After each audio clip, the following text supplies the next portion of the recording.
Today's Tips to Jour Mailbag question comes to us from New Jersey. Robert, I'm using a digital hygrometer in my shop to measure relative humidity.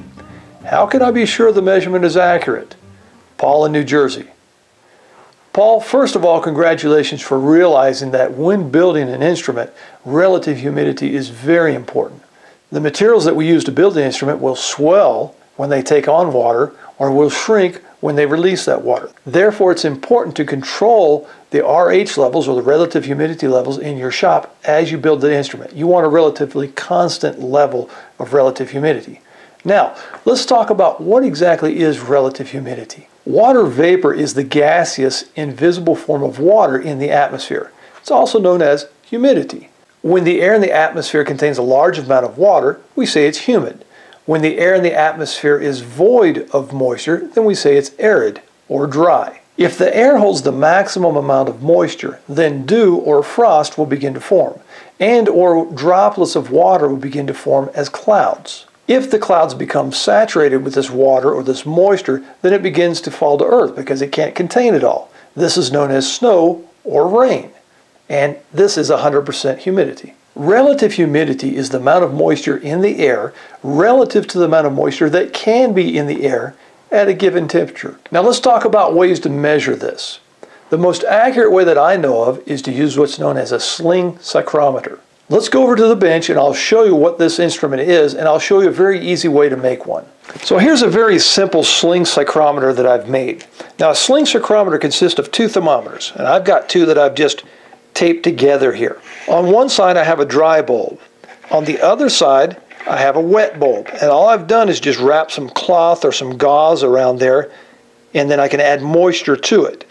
I then put the two thermometers taped together onto a dowel, and that way it's able to sling around like this and take the measurement. Now when water in the air evaporates, a certain amount of heat is required to convert the air into water vapor. Therefore, a cooling effect takes place as the water evaporates. The dry bulb thermometer takes the reading of the surrounding air, while the wet bulb thermometer here on the other side records the amount of cooling that is required for the water to evaporate at that specific temperature. If the air is very humid, the differences between the dry and the wet bulb thermometers will not be very large, because there's not very much evaporation. However, if the air is arid or dry, a large amount of evaporation takes place between the two measurements, which causes a cooling effect on the wet bulb thermometer, and the differences between the two thermometers will be greater. So let me show you how I use this.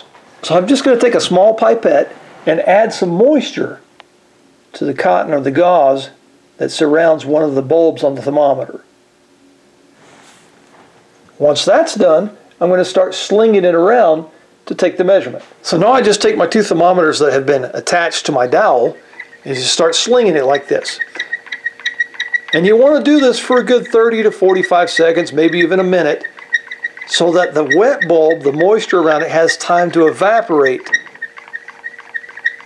As the evaporation occurs, then the thermometer on that side, the temperature should be dropping. When I stop, I'm going to make a quick note of what each thermometer reads as far as temperature. Okay, it's been about 60 seconds. So now I'm going to immediately read what the wet bulb temperature says.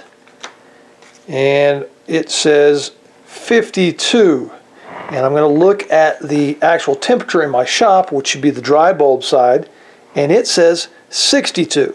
Now what do those two measurements mean? In order to decipher this or interpret these measurements, I need to go to the internet and download what's known as a psychrometric chart. Those are easily available. A lot of weather sites have those things.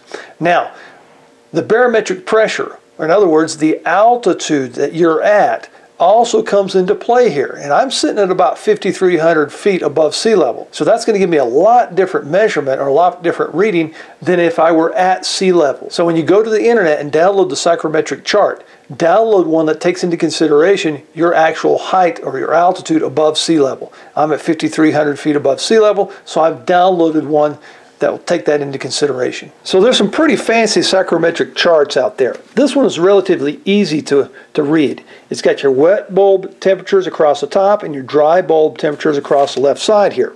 So my dry bulb temperature was 62 degrees and my wet bulb temperature was 52 degrees. And where those meet, it tells me that I have 45% relative humidity in my shop. So I've shown you how to make a very simple sling psychrometer, and you can use this to measure the relative humidity in your shop. You can also use that to calibrate your hygrometers. There's also another way to calibrate your hygrometers, and that's using ordinary table salt and water. Now, an ordinary table salt and water mixture will stabilize or normalize at 75% relative humidity. So let me show you how to use table salt and water to calibrate your hygrometers. So here's a variety of hygrometers that I have in my shop. This one here is reading 23% relative humidity. This one is reading 44% relative humidity. That's a huge difference. I really would like to know which one is the most accurate. So let me show you how to calibrate your hygrometers. So I'm going to start just by taking an ordinary cap off a bottle of water and filling it up with salt. This is just normal table salt. I'm then going to add water to the mix. Now, I don't want to saturate this and get it all soaking wet. All I want to do is just have it kind of like a wet sand. You don't need much more water than that. Once that's done, I'm just going to take a large Tupperware container here like this and place this in it. Then I'm going to place all of my hygrometers inside.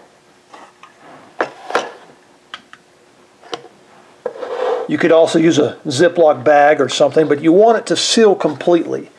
This is a very tight-fitting lid, so I should be fine with this. Now I'm going to leave that overnight. Some people say to leave it as much as 24 hours, but usually about 8 to 10 hours overnight is probably good enough. So when you come back tomorrow, you can open the Tupperware or open the Ziploc bag, wherever you've stored your salt mixture and your hygrometers.